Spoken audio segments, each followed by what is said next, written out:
década y cada vez más fuerte. Entonces, bueno, el embarazo después de este tipo de cirugía y las consideraciones clínicas. Tenemos al doctor Alejandro Pinzón como expositor. Y tenemos a la doctora Andrea Arias, ginecóloga materno-fetal, nos está acompañando el día de hoy presencial como asesora de este gran trabajo que va a hacer el doctor el día de hoy. Y también quiero darle las gracias al doctor Gabriel Arroyave, que está en este momento conectado virtual, es cirujano general y experto también en bariátrica, que sé que hizo parte también de la asesoría y responder unas preguntas claves acerca de este tema que obviamente es pertinente porque es su fortaleza. El doctor José Fernando Botero no pudo estar presente en este momento, pero también hizo parte del apoyo desde la parte metabólica y endocrinológica. Entonces, muchas gracias a todos los profes por acompañar al doctor Alejo. Y bueno, bienvenidos a nuestra charla presencial, magistral y virtual. Buenos días para todos, mi nombre es Alejandro, yo soy residente de segundo año de ginecología y obstetricia. El día de hoy vamos a hablar acerca de embarazo después de la cirugía bariátrica, consideraciones clínicas. Ya como la doctora presentó, mis asesores fue la doctora Andrea, el doctor Gabriel y el doctor José Fernando Otero, a quienes quiero agradecer. Entonces, esta charla vamos a cumplir estos objetivos. Entonces, el primero, vamos a definir la obesidad y su impacto en la actualidad, conocer indicaciones, tipos y efectos de la cirugía bariátrica. Vamos a describir las recomendaciones sobre el momento óptimo para el embarazo. Vamos a identificar aquellos beneficios y riesgos obstétricos y perinatales asociados a esta cirugía y vamos a establecer las pautas de seguimiento nutricional y las recomendaciones que debemos tener en cuenta. Para hablar de cirugía bariátrica, obviamente tenemos que empezar hablando de obesidad. Entonces, la obesidad, ¿cómo se define? La obesidad se define como una enfermedad crónica y sistémica caracterizada por un exceso de adiposidad. ¿Esto qué va a provocar? Esto va a provocar una disfunción inmunológica y un aumento del estrés oxidativo que nos va a llevar a varias complicaciones metabólicas, diabetes, hipertensión, dislipidemia. La obesidad se considera una pandemia, afecta a 1 billón de personas. Una publicación del 2023 en el Reino Unido nos habla de que hasta el 59% de las mujeres sufrían de obesidad o al menos sobrepeso. Y algo más alarmante, la Federación Mundial de Obesidad publica este año y nos dice que es algo que no va a parar, que se estima que va a tener un aumento anual entre el 2.5 hasta el 3% hasta el 2035. Y esto es muy importante tenerlo en cuenta. ¿Por qué? Porque nos va a decir que prácticamente el 65 a 70% de la población en el año 2035 va a sufrir de obesidad. En nuestra población objeto y la población objeto de esta charla, obviamente nos va a impactar en la fertilidad y en los desenlaces, no solo obstétricos, sino también neonatales. A nivel epidemiológico, les quise traer esta imagen que lo distribuye por países. Y lo más chévere de esta imagen es que lo distribuye por hombres y mujeres. En este caso, pues obviamente vamos a hablar de mujeres. ¿Qué nos dice en nuestro país? Entonces nos dice que las mujeres en nuestro país tienen una prevalencia de obesidad y sobrepeso entre el 60 y el 70%. Hasta el 59.6% de las mujeres están entre la edad de 18 a 64 años. Y algo más alarmante, hasta el 50% de las mujeres que se embarazan inician el embarazo con sobrepeso o obesidad. Es decir, de 2 que vemos, al menos una ya va a tener obesidad, entonces es algo que tenemos que tener en la mente. Al ver que la obesidad sigue en aumento, pues obviamente hay varias líneas de tratamiento que cada vez están estudiando más. Los que conocemos, los estilos de vida saludables, dieta, ejercicio, cada vez se está hablando más de los fármacos para tratar la obesidad, pero pues en este caso vamos a hablar de la cirugía. ¿Qué tipo de cirugía? La cirugía bariátrica. Entonces, la cirugía bariátrica se define como un conjunto de procedimientos quirúrgicos destinados al tratamiento de la obesidad y sus comorbilidades. ¿Cómo lo hace? Por medio de restricción del volumen gástrico y de malabsorción intestinal. ¿Qué es lo que impacta? Impacta en saciedad, en metabolismo, en la sensibilidad a la insulina y la secreción de hormonas gastrointestinales.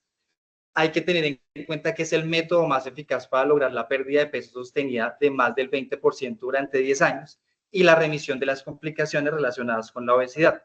La mayoría de procedimientos se realizan en mujeres. ¿Qué porcentaje? Hasta el 80%. Y de ese 80%, el 60% son mujeres jóvenes, entre los 20 a los 45 años. Va a tener un impacto en la fertilidad, va a tener impacto en los desenlaces durante el embarazo, principalmente preeclampsia, diabetes gestacional y fetos grandes para la edad gestacional. Y lo más importante es que cada paciente se debe individualizar. ¿Cómo se empieza esta individualización? Viendo si tiene la indicación o no. Entonces acá les traje las indicaciones de cirugía bariátrica, estas son las más actualizadas de la publicación del 2022, donde vemos que baja el rango, aquel índice de masa corporal que era mayor a 40 ya no, ahora se estima en mayor o igual a 35 kilogramos metro cuadrado, independiente de si tiene o no comorbilidades, entre 30 y 34 en aquellas que tienen comorbilidades, pero que no han logrado una reducción de peso a pesar de tratamientos y cambios en estilo de vida, y aquellas pacientes con un índice de masa corporal mayor a 30, pero que sufren de una diabetes mellitus tipo 2 que ha sido de difícil control. Hay que tener en cuenta que para la cirugía bariátrica no hay límites de edad y siempre se va a evaluar comorbilidades y fragilidad. ¿Qué tipos de cirugía bariátrica existen? Entonces, los tipos de cirugía bariátrica se van a ir en los restrictivos, que está la banda gástrica, el slip gástrico, en los malabsortivos, que está la derivación biliopancreática, y en los procedimientos combinados, que es donde va a estar el bypass gástrico y el mini bypass. A lo largo de esta charla me van a ver repetir varias veces y hablar del slip y del bypass. ¿Por qué? Porque son entre estos dos procedimientos es que se realiza entre el 90 al 92% en el mundo. Entonces, la mayoría de publicaciones que tenemos en el embarazo son pacientes que habían sido operadas tanto de LIP como de bypass. Entonces, en cuanto al bypass, digamos que esta, ya dijimos, es una cirugía combinada, de una parte restrictiva y una parte malabsortiva. De la parte restrictiva lo da por medio de una bolsa gástrica. Esta bolsa gástrica se deja en un promedio de 100 a 150 cc. Y en la bolsa malabsortiva es por medio de ramas anastomóticas. La primera, ¿qué es lo que hace? Que va hasta el yeyuno. Entonces va a evitar el duodeno y el píloro. Y la segunda es la que va a conectar la bolsa que quedó con la rama faltante, que es esta imagencita que ven acá. ¿Esto qué va a provocar? Va a aumentar la GLP-1, el péptido YY, va a disminuir la grelina y por ende va a tener una reducción del peso. Entonces, ¿qué se describe? Que hay una disminución hasta el 70% del exceso de peso. A su vez, esto va a generar que disminuya absorción de micro y macronutrientes y es por eso que más adelante vamos a hablar de la suplementación nutricional. En cuanto al slip gástrico, es el más común, es el que tiene más reportes, es el que más se realiza, ya lo vimos en la anterior imagen. En este, ¿qué es lo que pasa? Se realiza una tubulización gástrica, pasa exactamente lo mismo a nivel hormonal, van a aumentar los niveles de GLP-1, el péptido YY, va a disminuir la grelina. En este se describe que la disminución es del 65% del exceso de peso. Algo importante, y eso es uno de los primeros mensajes, la tasa de complicaciones es similar en ambos procedimientos. Cuando nos ponemos a leer la literatura obstétrica, en la mayoría nos hablan del SLIP como con más beneficios por la dificultad técnica, por la dificultad quirúrgica que tiene el bypass. Ya cuando uno revisa la literatura bariátrica y cuando estuve hablando con el doctor Gabriel, nos damos cuenta que la tasa de complicaciones es lo mismo si se realiza en las manos de un cirujano experto y que el bypass se va a escoger en un tipo de pacientes que ya vamos a ver. Este tipo de cirugía va a dar unos cambios nutricionales que pues son fáciles de notar. ¿Por qué? Porque en ambos si vieron que curvatura mayor se va. Entonces, si ahí se va curvatura mayor, ¿qué es lo que va a pasar? Abajo factor intrínseco, disminuye valores de vitamina B12, empieza a disminuir la absorción del hierro. Aparte, nos saltamos el duodeno. Entonces, si nos saltamos el duodeno, ¿qué pasa? Más va abajo la absorción del hierro, entonces más bajo los niveles de hierro. Va a afectar valores de vitamina D, calcio, tiamina y folatos. ¿Cuáles son las células principalmente implicadas? Las células parietales y la producción del ácido clorhídrico que también van para abajo. Entonces, ya entendiendo esto, vemos que la cirugía bariátrica va a tener un impacto. Entonces, ya empezamos con los impactos. Entonces, el primero, impacto en la fertilidad. ¿Cómo logra el impacto en la fertilidad? Por medio de la reducción del peso. ¿Por qué? Porque al obtener una reducción del peso, van a haber cambios hormonales, va a haber aumento de progesterona, de estrógenos. Esto nos va a ayudar a tener una regularidad menstrual, una mejoría en la ovulación y por ende también se van a caer los sistemas de resistencia a la insulina, es decir, va a estar más sensible a la insulina y además va a haber una reducción en la respuesta inflamatoria y en el estrés oxidativo. Y en el embarazo, entonces en el embarazo, que es lo que nos atañe en esta charla, va a depender del grado de pérdida de peso, la estabilidad de peso al inicio del embarazo, las complicaciones quirúrgicas y el intervalo de tiempo entre la cirugía bariátrica y el embarazo. Acá les voy a nombrar los riesgos y beneficios más grandes que los vamos a tratar también más adelante a lo largo de la charla. Entonces, en cuanto a riesgos, los que tenemos que tener en cuenta, deficiencia nutricional, partos prematuros, feto pequeño para la edad gestacional, trastornos psicológicos como ansiedad, depresión y riesgo de suicidio, dificultad en diagnóstico de diabetes gestacional por el síndrome de Down. Y beneficios, mejora de resultados obstétricos, disminución de diabetes gestacional, de preeclampsia, macrosomías, la tasa de cesáreas, mejora en salud mental, aumento de fertilidad y reducción de complicaciones metabólicas. Acá, de una vez les quiero aclarar, cuando en los estudios hablan de riesgos, cuando los riesgos aumentan es principalmente cuando comparamos la paciente obesa que se realizó una cirugía bariátrica con aquella paciente que se embarazó sin ser obesa. Y pues algo claro, obviamente va a ser más riesgo pues la que está operada a la que está normal. Y cuando los beneficios aumentan es cuando se compara principalmente la paciente obesa que se le realizó cirugía bariátrica versus la paciente que se embarazó siendo obesa y que trae consigo pues todas las posibles complicaciones. 3 complicaciones postquirúrgicas que quiero que tengan en cuenta. Complicaciones postquirúrgicas de este tema, pues hay muchas, pero pues nosotros no nos vamos a enfocar en las de trombosis, en las filtraciones, fístulas, no. Yo quiero que tengan en cuenta estas 3. La primera, hipoglicemia hiperinsulínica postprandial. Esto para que me entiendan, en la obesidad, las células beta de los islotes del páncreas se hipertrofian. Se opera la paciente y esa hipertrofia no se alcanza a compensar, ellas continúan con su hipertrofia, a pesar de que ya haya reducido peso. Entonces, cuando la paciente va a comer o ingiere dulces, un paquete de gomitas, entonces, ¿qué va a provocar? Va a generar un pico de insulina y esto va a generar una hipoglicemia sintomática. La segunda, importante, obstrucción intestinal. Les pongo estos dos para que se lo lleven. La obstrucción intestinal hasta en un 50% está enmascarada por una hiperemesis gravídica. ¿Por qué? Porque su presentación es dolor abdominal y múltiples episodios eméticos y náuseas. Y la mayoría de ocasiones se ha descrito, es muy rara esta complicación, pero las veces que se presenta en primer trimestre. Es por eso que muchas veces nosotros pues atendemos a una paciente de esas y si no sabemos bien el antecedente que tiene, podemos decir no, una hiperemesis grave y damos salida y se vuelve una complicación brutal. Entonces hay que acompañarnos de imágenes y acompañarnos de cirujanos y apoyo multidisciplinar. Y la colelitiasis, solamente decir que aumenta el riesgo de tener colelitiasis. Aumenta. No es que todas van a tener, sino que lo aumenta. Entonces, ahora sí vamos a empezar con las recomendaciones clínicas. Entonces, para las recomendaciones clínicas, las quisimos abordar de la siguiente manera, y de acuerdo a esta publicación de finales del mes pasado, donde realizaron una encuesta a especialistas de ginecobstetricia, 123, y a 37 residentes. Y les dicen, vamos a hacer la encuesta acerca de lo que deberían saber de cirugía bariátrica y embarazo. ¿Qué les preguntan? Suplementación de vitaminas, cómo se hace el tamizaje de diabetes gestacional, cuánto tiempo debería embarazarse la persona posterior a la cirugía bariátrica y los riesgos en el feto. ¿Y qué se encuentra?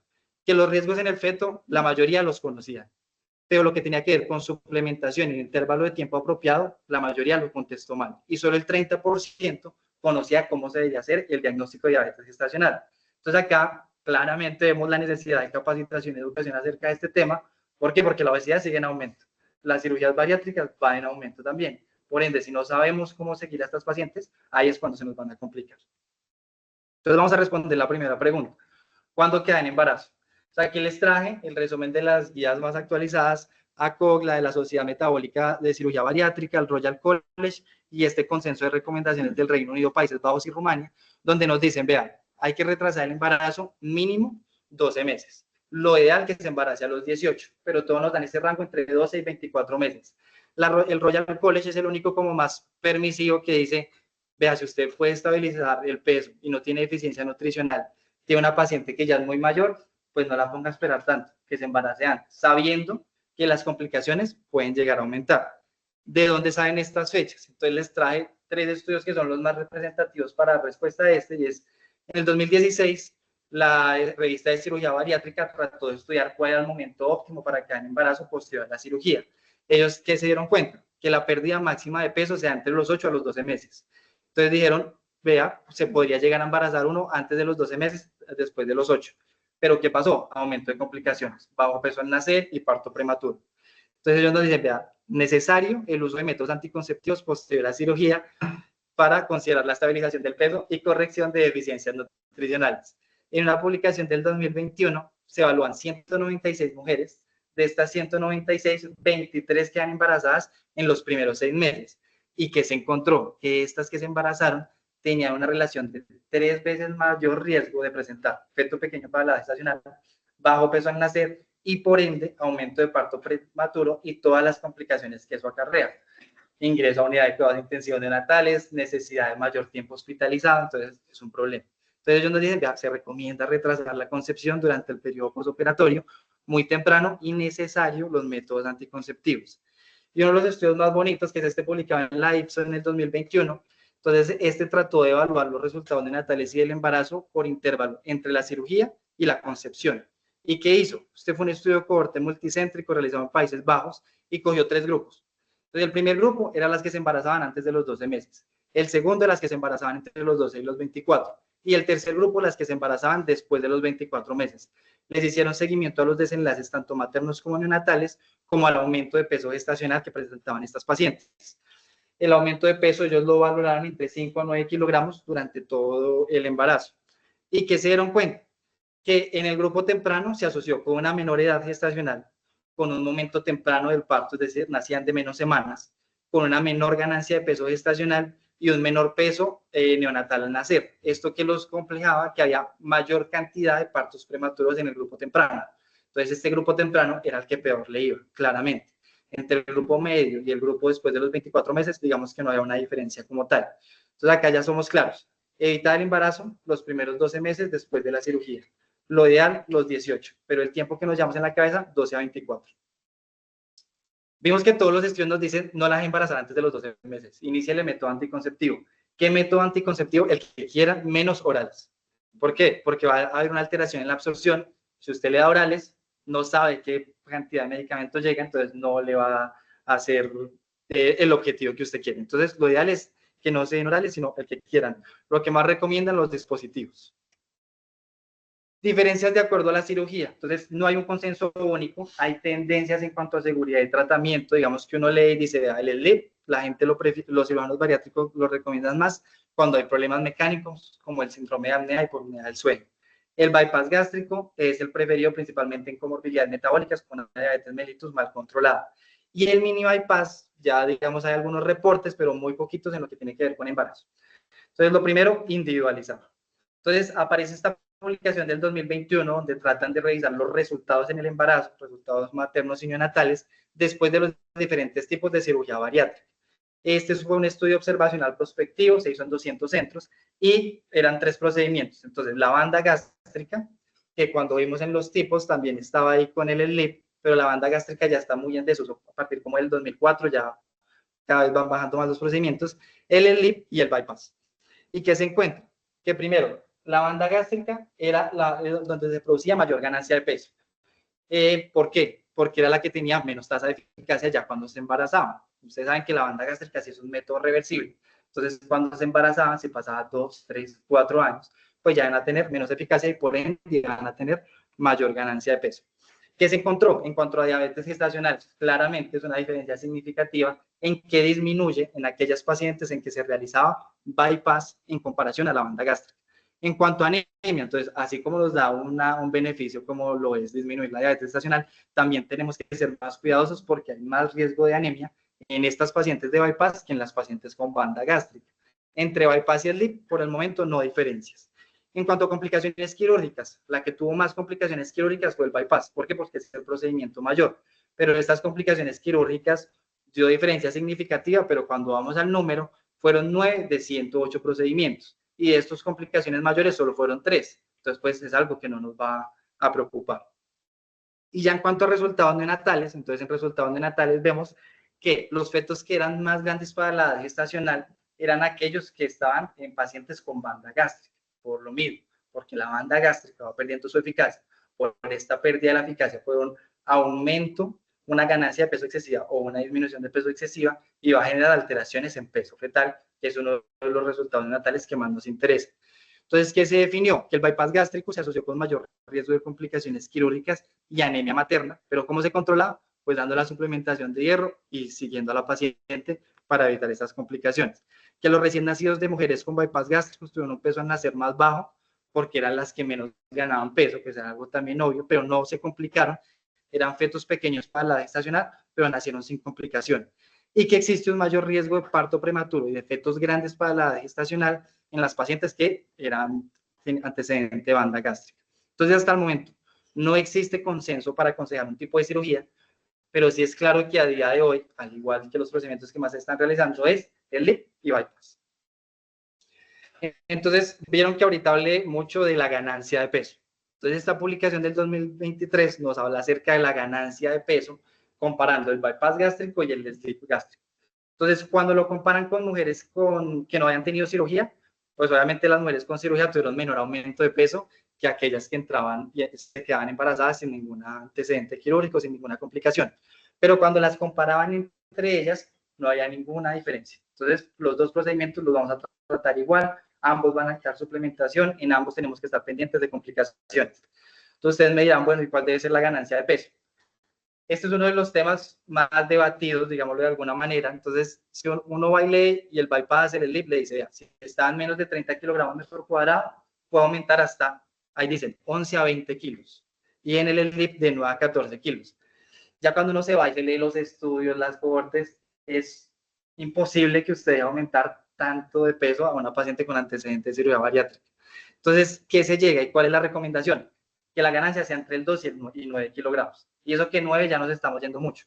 Entonces, ¿qué es lo ideal? Si está entre 30 y 40 el índice de masa corporal pregestacional, que gane de 5 a 9, pero seamos más estrictos, de 5 a 7 kilogramos. Y si estaba más de 40 kilogramos, que se quede entre 2 y 5 kilogramos máximo. Si no llegó a ganar los dos, bueno, pero que no pierda. Eso sí, también ideal, que no vaya a perder. ¿Qué exámenes debemos solicitar? Entonces, acá, a nivel preconcepcional, muy seguramente, pues, estas pacientes solo la vamos a tener una vez si asisten a consulta preconcepcional, pero pues de resto van a ser de cirugía bariátrica y nutrición. Se hace un hemograma completo, un estudio de hierro completo, niveles de vitamina B12, vitamina A, vitamina D, paratormona, creatinina sérica, perfil lipídico y pruebas de función hepática. En el embarazo, que ya es lo que más nos importa, hacemos hemograma completo, estudios de hierro, vitamina B12, esto es trimestral. Vitamina A es debatido, se puede tomar solo una vez en el embarazo. Vitamina D, electrolitos, pruebas de función renal, trimestral también. Las pruebas de función tiroidea son en el primer trimestre, ya sale alterada, las continuamos el seguimiento. Pruebas de función hepática, solamente por el hecho de tener unas basales, lo ideal en el primer trimestre. Y la paratormona, también muy debatido, lo ideal son en el primer trimestre, o si alguno de los otros exámenes salga alterado. En el posparto y la lactancia, los mismos que se tomaban preconcepcionalmente, obligación de nosotros en el posparto de una vez dejar la orden de los exámenes para que se los tomen en 6 a 12 semanas. En cuanto a la suplementación nutricional, entonces vimos los cambios nutricionales que provoca la cirugía bariátrica. Entonces en la suplementación ustedes ven esta lista y ustedes dicen, bueno, uno no se va a aprender toda la lista, la puede tener a la mano. Pero en la cabeza tenemos que tener 5 cosas ideales. Entonces, ácido fólico. La suplementación en estas pacientes es de 0.4 miligramos. ¿Qué ha sido la duda? Entonces dicen, bueno, ¿cómo está la absorción? ¿Qué tanto estará absorbiendo de ese ácido fólico? Entonces, ¿qué dicen las guías? No le dé 1 miligramo, dele 5 miligramos. ¿Por qué? Porque se ha demostrado que darle más dosis no va a generar ningún riesgo y sí nos puede ayudar bastante. Segundo, el hierro. Entonces, el hierro lo ideal es suplementarlo entre 45 a 60 miligramos. Entonces, para que tengamos un ejemplo rápido, el sulfato ferroso que mandamos, el de 300 miligramos, ese tiene un hierro elemental de 60 miligramos, es decir, con ese ya estamos suplementando lo que se necesita. Pero en estas pacientes con cirugía bariátrica, si tiene una hemoglobina menor a 12, ya démosle 2 tableticas de sulfato ferroso. El tercero, la vitamina D. Entonces, en la vitamina D, lo ideal es suplementar entre más de 1000 unidades internacionales. Algunas recomendaciones es 3000 a 5000, pero desde que sea más de 1000, lo estamos haciendo bien. Igual pues vamos a tener los niveles de vitaminas en cada trimestre, entonces ahí vamos a estar tranquilos. El calcio, la suplementación de 1200 a 1500, tener en cuenta que debe ser citrato de calcio, no carbonato, citrato. Y la vitamina B12, que la suplementación es entre 350 a 1000 microgramos semanal o mensual, de acuerdo a si estamos en insuficiencia, deficiencia o si estamos bien suplementados. Tanto se puede dar oral o intramuscular, la mayoría de veces lo manejamos intramuscular. Entonces, acá estas imágenes se las traje es porque en países como el Reino Unido, en Estados Unidos, ellos venden literalmente como, digamos, nosotros conocemos el Gestabil. Entonces ellos venden así que trae todas las concentraciones necesarias para una paciente que queda en embarazo con cirugía bariátrica. Pues acá en Colombia, pues no todas las pacientes van a poder conseguir un suplemento de estos. Entonces, ¿qué hacemos? La suplementamos con lo que tenemos, tal cual, no cambia nada. Digamos, de sulfato ferroso le vamos a dar 2 tableticas. De citrato de calcio le iniciamos una. Y ir viendo de acuerdo a los valores que vamos a tener cada trimestre, si necesita algo más o si con esos ya estamos bien. En cuanto a requerimientos nutricionales, digamos que esta sí no hay un gran vacío en la literatura de cirugía bariátrica. ¿Por qué? Porque en embarazadas pues vemos las recomendaciones en cuanto al consumo de energía, en cuanto a la proteína. Cuando van a hacer esto mismo en cirugía, en antecedentes de cirugía bariátrica, ¿qué se encuentra? Solamente nos dan la recomendación de que en proteínas 60 gramos día y hasta 1.5 gramos kilogramo del peso corporal ideal por día. Esto es muy difícil que nosotros nos pongamos a hacerlo en la consulta. Entonces, ¿qué solución nos dan la mayoría de guías? Acompáñese de nutricionista. Entonces, acompáñese de un nutricionista que sea entrenado o que tenga conocimiento acerca de la cirugía bariátrica y que él nos ayude acerca del consumo de energía, carbohidratos, proteína, grasa y líquidos. Viene otra de las cosas importantes de esta charla, lo que tiene que ver con la glucosa, con el tamizaje de diabetes gestacional. Entonces, en el primer trimestre hay una sensibilidad a la insulina, en segundo y en el tercero va a haber una progresión a la resistencia a la insulina. En la embarazada con la cirugía bariátrica va a mejorar esta resistencia a la insulina y para que lo entendamos es como si quedara siempre sensibilizada a la insulina. Entonces va a haber menor riesgo a diabetes gestacional. Hasta ahí, pues nada nuevo. Pero ¿cómo vamos a hacer el tamizaje de la diabetes? Entonces el tamizaje de la diabetes cambia. No se recomienda el uso de la prueba de tolerancia a la glucosa. ¿Por qué? Porque hasta el 70% de pacientes presentan un síndrome de vaciamiento gástrico rápido. Entonces es muy incómodo para las pacientes, nos va a alterar las pruebas. En estudios que hicieron, se dieron cuenta que son muy difíciles de poder como leer estos resultados. ¿Por qué? Porque en ayunas siempre sale normal. Y una hora post va a salir una hiperglicemia a la hora y a las 2 horas una hipoglicemia completamente sintomática. Entonces no sabemos si es verdad o solamente hizo el síndrome de vaciamiento gástrico rápido. Entonces, ¿qué se recomienda? En el primer trimestre, hacer el análisis de glicemia normalita o una hemoglobina glicosilada, sabiendo pues que la hemoglobina glicosilada no es el estándar para hacer diagnóstico de diabetes gestacional. Y acá viene un problema, ¿cuándo considerar diabetes gestacional? Entonces, vuelven los 2 puntos de cohorte. Entonces, fue lo que hablamos en la anterior charla de diabetes gestacional. Punto de cohorte 110, 100, 126. Algunos se casan con 110 y otros con 126. Problema ahí. En segundo trimestre, entonces, lo ideal, sabemos que entre semana 24 y 28. No está recomendada la prueba de tolerancia. Entonces, ¿qué hacemos? Hacemos glucometrías seriadas en ayuna y postprandiales a la hora o a las 2 horas por una semana. En esta vamos a usar puntos de cohorte de los que usamos en las glucometrías de pacientes diabéticas que tenemos en piso. 92 ayunas, 140 a la hora, 120 a las 2 horas. Si hay 2 alterados, hacemos el diagnóstico de diabetes gestacional. Importante, y también es otro de los problemas, es qué come la paciente para realizarse esta prueba. Entonces ahí también nos puede generar unos falsos positivos, porque si preso ese día, pues almorzó lo más lleno de dulce y lo que quieran de grasa y demás, pues nos va a dar alterado y ahí se vuelve un problema también interpretarlo. Con el doctor Botero hablábamos de que en estos casos, cuando uno tiene mucho la sospecha, solo le dio un valor fuera de rangos, es de mucha utilidad el monitoreo continuo de glucosa. El monitoreo continuo de glucosa, pues digamos que apoyarnos de los endocrinos y pues lo de la charla de Dani de la vez pasada. Entonces en esta lo ideal es tenerlo al menos por una semanita. Y de acuerdo a esa semanita ya ahí sí podemos ser más seguros a la hora de dar un diagnóstico. Y en tercer trimestre solo repetir pruebas de detección si tenemos mucha sospecha de que estamos frente a una diabetes. Es decir, le dimos polihidramios, empezó a crecer el bebé pues demasiado, un perímetro abdominal mayor a 85 y la mamá no ha ganado pues abundante peso ni nada, podemos repetir estas pruebas, pero lo ideal entre semana 24 y 28. Este síndrome de vaciamiento gástrico rápido, por el que no se recomienda la prueba de tolerancia a la glucosa, puede ser precoz o tardío. El precoz es aquel que se da entre 10 a 30 minutos, el tardío es el que se da entre 60 a 180 minutos. O sea, ahí nos va a afectar tanto a la hora como a las 2 horas la prueba. ¿Qué es lo que ocurre en esto? Da una sintomatología horrible. Entonces da mareos, sofocos, palpitaciones, alteración del estado mental, ansiedad y sudoración.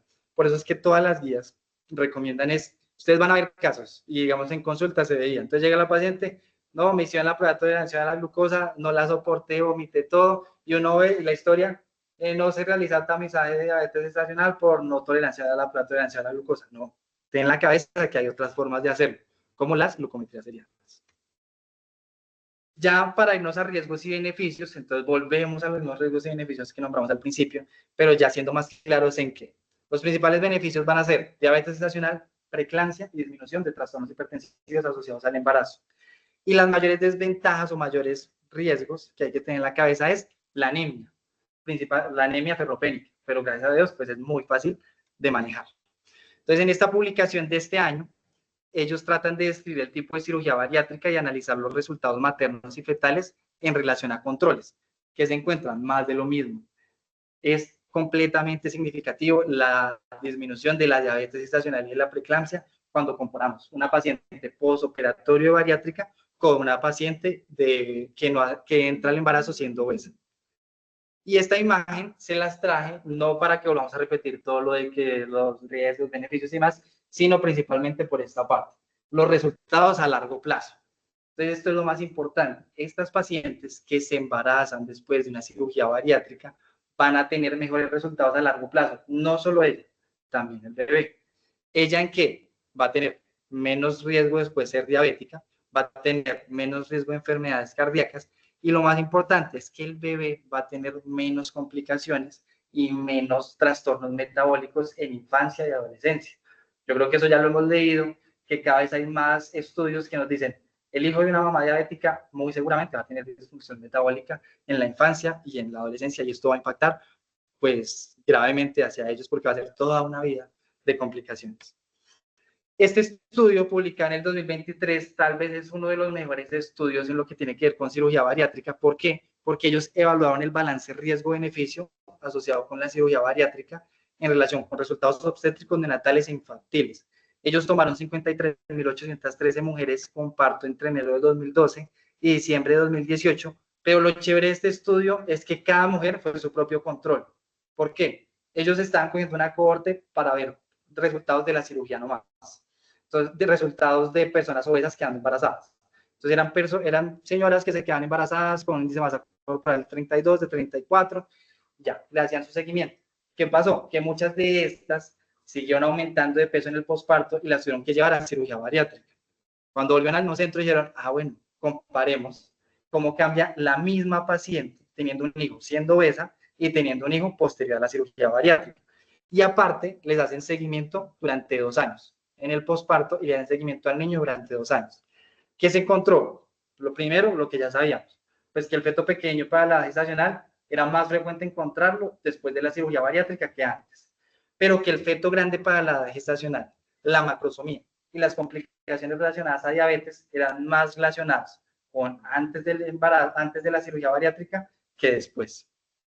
Y en cuanto al seguimiento a los 2 años, más de lo mismo. Entonces, ahí tuvieron que ver cosa por cosa y lo ponen ahí por los diagnósticos del CIE-10. Entonces, ¿qué nos dice? Todo lo metabólico, dislipidemias, diabetes, hipertensión, todo eso disminuyó. O sea, en cuanto a la mamá, les fue mucho mejor después de la cirugía bariátrica que quedan embarazadas que cuando quedan embarazadas obesas. Y en cuanto a los niños, se encontró que tenían menos trastornos de carbohidratos, menos alteraciones lipídicas en la infancia, menos problemas intestinales y lo único que se aumentó y que hay que tener en cuenta, porque es una relación que no se había encontrado en ninguno de los anteriores estudios, era la bronquiolitis en aumento, infecciones respiratorias.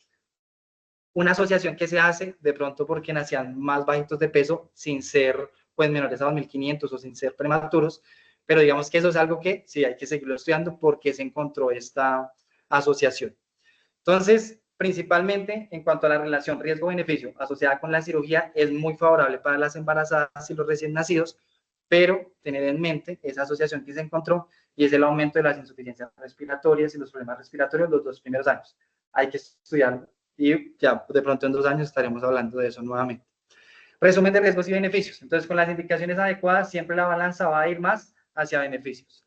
Casi todos los embarazos con adecuado seguimiento y suplencia no van a tener complicaciones. Son bebés que no suelen llegar hasta la semana 40, que no suelen pesar más de 3.500, pero que tampoco es que todos van a ser prematuros, entonces no hay que tenerle miedo.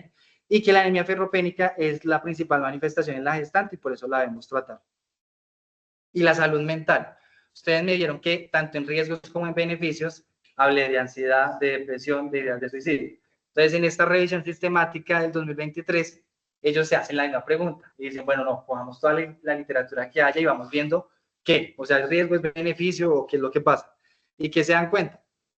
Las pacientes en el momento en que llegan ya a la cirugía bariátrica, muchas ya traen trastornos psicológicos. O sea, ya muchas tienen algún antecedente psiquiátrico, ansiedad, depresión, autolesiones, riesgo de suicidio. Entonces, ¿qué se cree? Que estas se potencian después de la cirugía bariátrica, principalmente por el miedo de volver a ganar ese peso. Entonces, es como, tiene embarazo, mi bebé va a crecer bien, porque tomo tanta suplencia, voy a volver a tener el peso que tenía antes de operarme, y esto es lo que genera que en alguna literatura también se hable que es un riesgo para la salud mental. ¿Cómo se impacta esto? Evaluación psicológica previa a la cirugía, monitoreo emocional antes y después del embarazo y apoyo psicológico constante durante todo el embarazo. Hablar con la paciente y contarle los riesgos que va a tener, pero siempre hablándole desde riesgos. No es que va a tener un feto pequeño, que el bebé va a estar en la UCI, no. Hay riesgo de. Entonces, también saber cómo hablarle a la paciente. En cuanto al seguimiento gestacional, bueno, lo que ya hablamos, principal, las ecografías de seguimiento de peso mensual a partir de la semana 28 o cada 2 semanas, de acuerdo a cómo veamos clínicamente a la paciente, a ver si la damos con una altura uterina, o si, digamos, le hicimos a la semana 28 y nos dio en el peso sentir 12, pues vamos a esperar 4 semanas, la hacemos a las 2 semanas y vamos siguiendo el peso estimado fetal. Grupo interdisciplinar, bariátrico, endocrino, psicología, nutrición. Obviamente en contextos es muy difícil que todos estos especialistas lo vean, pero que al menos nosotros sepamos un poquito de cada una de estas para poderle brindar la atención integrada a la paciente. Asistencia al parto, no se contraindica el parto vaginal. ¿Esto por qué lo traigo? Cuando estábamos haciendo la revisión, la mayoría de centros terminaban el embarazo por cesárea. ¿Por qué? Que porque el obstetra decía que porque tenía un antecedente quirúrgico, la volvían a operar. No, nada que ver. No se contraindica, que lo ideal es parto, pues van a ser fetos más pequeños para que usted la exponga a una cesárea. Lactancia y posparto, no contraindicación de la lactancia, se recomienda la lactancia exclusiva, seguimiento por neonatología, y hay poca evidencia sobre las deficiencias nutricionales, casi que eso no ocurre. Y ya para concluir, quiero que se lleven estos mensajes. Entonces, el primero, el embarazo después de la cirugía bariátrica es viable, tiene resultados positivos siempre y cuando sigamos las recomendaciones. La planificación preconcepcional es clave. Esas mujeres no se deberían embarazar antes de los 12 meses porque ahí sí vamos a tener un embarazo con mucho riesgo. La prueba de tolerancia a la glucosa no se aconseja a este tipo de pacientes. Eso no significa que no les vamos a hacer tamizaje de diabetes gestacional. Hay otras formas que fueron las que ya hablamos. Atención cuidadosa a la ganancia o pérdida de peso. Es mejor que una paciente permanezca estable, bueno, no ganó, pero tampoco que vaya a perder, porque ambas van a ser desbalance completo y ya no van a tener los beneficios que da esto. La suplementación adecuada y monitoreo riguroso mejora desenlaces y disminuye los riesgos. Y siempre el acompañamiento multidisciplinar para mejorar los desenlaces.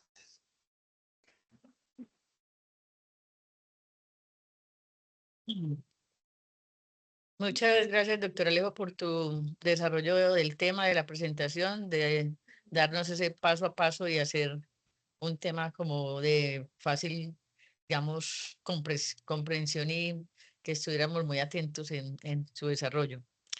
Bueno, tenemos aquí a la doctora Andrea, como les decía ahorita, y quiero darle la palabra como experta en materno-fetal acerca del tema. Muchísimas gracias. Gracias también al doctor Arroyave, al doctor Botero, por pues, acompañar también a Alejo.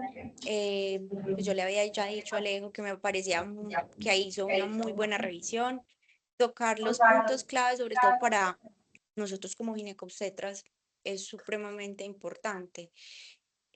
Nosotros muchas veces vamos a ser el primer especialista que muchas de esas pacientes van a estar en contacto, obviamente, pues, hablando de la gestación.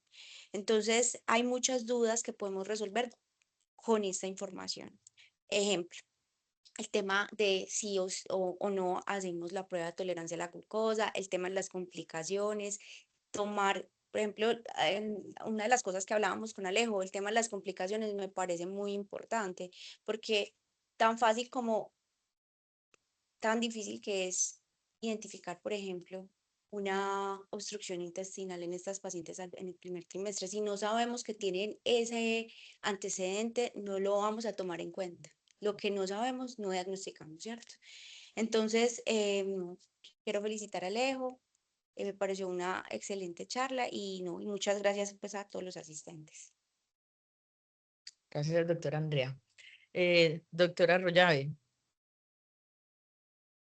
¿podrías Hola, ¿cómo darnos están? algún comentario acerca del tema? No, pues muchas gracias por Andreita, que me dio en cuenta para que habláramos con Alejo. Hizo una revisión demasiado buena. Cuando él me mandó la charla, antes aprendí con la charla de Alejo porque la revisó muy bien. La idea es que estos pacientes tienen una situación médica que es un embarazo que no es nuestra especialidad, pero tienen una situación médica que no es la especialidad de ustedes, que es una cirugía bariátrica. Entonces creo que es muy importante en una paciente de estas cuidarla entre varias personas. La nutricionista con experiencia en bariátrica, el endocrinólogo, el ginecobstetra, un cirujano bariátrico que haya conocido el caso de la paciente. Entonces creo que es más viable que la paciente esté bien cuidada. Hay una precisión ahí en un tema que mencionó Alejo. Casi todas las cirugías bariátricas que se hacen hoy en día en el mundo están entre el sleeve y el bypass. Ahí están la gran mayoría de cirugías bariátricas en el mundo. Todavía hay pacientes que en el pasado se les puso banda ajustable, que Alejo lo mencionó. Hoy no se está poniendo banda ajustable, pero en los años 95 al 2000, 2005 más o menos, fue la cirugía bariátrica más hecha en el mundo. Por eso puede llegar a pasar que ustedes aún vean una paciente con banda ajustable, aunque casi todas esas pacientes ya pues superaron pues su momento de embarazarse. Y lo que él mencionaba de que a esas pacientes no les afectaba tanto el tema del peso, no es porque es que la banda ajustable, y para que Alejo lo sepa, es un método de restricción del estómago. Al estómago se le pone una banda que parece un cinturón. Y eso en la pared abdominal tiene una campana que permite inflar o desinflar la banda. Entonces, incluso algunos pacientes nos hacían trampas. Si se iban para una fiesta, se desinflaban ellos mismos la banda para poder comer en la fiesta y después se la volvían a ajustar. Cuando en el pasado, pues, teníamos una paciente con banda ajustable y a los 2 o 4 años que van en embarazo le decíamos que la recomendación era desactivar o desinflar la banda para que tuviera una tolerancia alimentaria normal y no implicara ninguna diferencia en su parte digestiva, porque la banda ajustable no corta o no secciona nada de su sistema digestivo, sino que era un cuerpo extraño, un cinturón que se le pone al estómago. Hay un tema que no mencionó Alejo y solo ahorita caí en cuenta, Alejo, de ese tema que puede ser relevante para ustedes y es el tema del reflujo en el embarazo. El bypass gástrico es una cirugía que incluso alivia el reflujo, lo alivia. Es una de las contraindicaciones para SLIP, pero como vos mencionaste, el SLIP es la cirugía más frecuentemente hecha en el mundo. Si uno tiene un paciente con SLIP y le hace un reflujo, le va a empeorar el reflujo. Y de los pacientes que se le hace SLIP o manga gástrica, que es la misma cirugía, a los pacientes que les hace SLIP, entre 2 a 3 pacientes van a desarrollar reflujo de nuevo. Entonces el SLIP es una cirugía que causa mucho reflujo y obviamente en un embarazo eso se puede empeorar mucho. Entonces recordar pues que esas pacientes es posible que se les quede más de reflujo, de vómito, de pirosis, de toda la incomodidad que genera esto para las pacientes. Y ustedes saben más que yo pues sobre el manejo del reflujo del embarazo. En lo que creo que pecamos mucho todos es en las recomendaciones de alimentación, de elevar la cabecera. Casi siempre les mandamos a vea el antiácido, vea tome esto, pero la paciente, hay unas medidas no farmacológicas que creo que es útil recurrir, pero creo que es una de las dificultades de todos los días que pueden tener ustedes y es la paciente que tiene SLIP, se les va a quedar mucho de reflujo. Sobre la charla, yo le decía a Alejo que yo pues que veo las pacientes con relativa frecuencia después de cirugía, o sea, hay pacientes que se han operado hace 10 años de cirugía bariátrica y todavía vienen al consultorio a que uno las evalúe, cómo voy, y son muy juiciosas en su seguimiento. Definitivamente cuando acaban embarazo uno sí se da cuenta que es muy diferente embarazarse obesas. Estamos hablando no de una paciente de 30 de índice, sino pacientes de 40, de 50 de índice. Cuando acaban embarazos son embarazos demasiado complejos porque es una mujer muy comórbida usualmente. Y lo otro, quisiéramos de manera ideal que se embarazaran mujeres jóvenes que no tuvieran obesidad y no tuvieran ninguna enfermedad. Entonces, del escenario de tener una mujer obesa sin control de sus enfermedades asociadas a la obesidad, aunque la cirugía bariátrica nos expone a estas dificultades de un suplemento de vitaminas más estricto y que hay que vigilar el tema del peso, de que estén ganando peso adecuadamente y vigilancia pues del feto, sí es un escenario peor la paciente obesa que no fue sometida a cirugía bariátrica. Muchas gracias a todos y no, súper interesante haber estado hoy con ustedes en su reunión. Gracias, doctor, por el acompañamiento nuevamente para el doctor Alejo y por todos los comentarios que son tan importantes para nosotros. Quiero saber si alguien del grupo virtual o presencial quiere hacer alguna pregunta o algún comentario. Doctora José. Es que me parece una charla súper académica, llena de evidencia científica, realmente no ocupamos, pero que no, o sea, tu manera de exponer lo hace demasiado agradable para el otro, así como entendible. Entonces, muy chévere. Y segundo, por traer un tema que yo creo que nadie sabía que iba a necesitar en su vida, el día de mañana que estemos trabajando, se nos siente una paciente con una liquidación bariátrica y no tengamos ni idea de hacer. Gracias, doctora María José. Doctora Alejo. Bueno, las facilitaciones de Mau, creo que desde toda tu residencia te has caracterizado por hacer charlas demasiado académicas, pues como que buscas demasiado bien la bibliografía y lo que dice Mau, pero las de una forma muy divertida y más fácil como de digerir. Y otra cosa importante es como, pues, como preguntas del diagnóstico, o sea, hablamos de la prueba de la tolerancia a la glucosa, entonces, obviamente lo ideal sería, pues, la sería, pero que hemos visto en la charla de Dani, que incluso era muy difícil de autorizar en pacientes con diabetes estacional, que pues sería más en diabetes estacional, entonces no sé qué tan, pues, como que tan fácil para hacer solamente el diagnóstico, y segundo, pues también digamos, si nos quedamos con hacer las glucometrías, pues también tocaría hacer glucometrías, tirillas, o sea, qué tan fácil es hacer eso por la EPS, y si lo autorizan porque no tengo la Entonces, digamos, en eso sí, yo tuve la misma duda, se la pregunté al doctor Botero y él me explicó. En cuanto a lo de las tirillas, glucómetro y todo eso es muy fácil de autorizar para hacer el seguimiento en la semana. Entonces se mandan los insumos por una semana y se hacen, vuelve la paciente la semana. Si tiene más de 2 alterados, hacemos diagnóstico.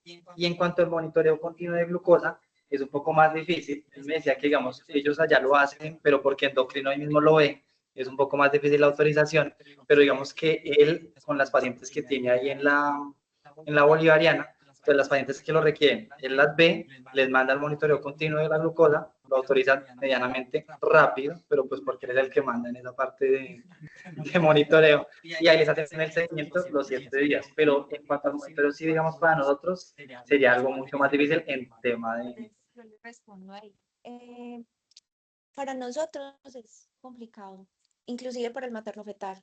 Nosotros tenemos, pues gracias al doctor Botero y pues a esa parte de formación de la embarazada y la parte endocrinológica, tenemos como la potestad de decir definitivamente esta paciente necesita pues monitoría continua. La verdad, siempre tiene que pasar por endocrinología para poder ser aprobado. Inclusive en las pacientes que ya tienen el diagnóstico de diabetes estacional, todavía no hemos podido superar ese percance en la parte administrativa, pero se supone que si vos tenés claro y sabes cuáles son los criterios y esta paciente es la candidata, se supone que si lo puedes explicar bien y como especialista en ginecobstetricia, para donde nosotros se supone que nosotros debemos de gestionarlo y hacer y salir fácil, estamos en esas. Hay pacientes que ya nos están diciendo así, venga, sí, le vamos a dar el monitoreo continuo, pero tiene que ser muy consensuado, muy explicado. Pero sí, ya, por ejemplo, con ciertas EPS ya directo, hay otras que todavía tienen que pasar por endocrino.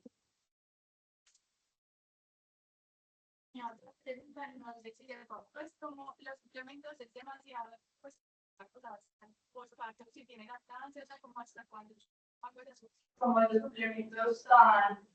Entonces, la suplementación así con los valores que hablamos hasta las 6 semanas postparto. Pero tener en cuenta que estas pacientes, para no venderles la idea, porque cuando uno está leyendo cae mucho en ese error, estas pacientes necesitan suplementación de por vida.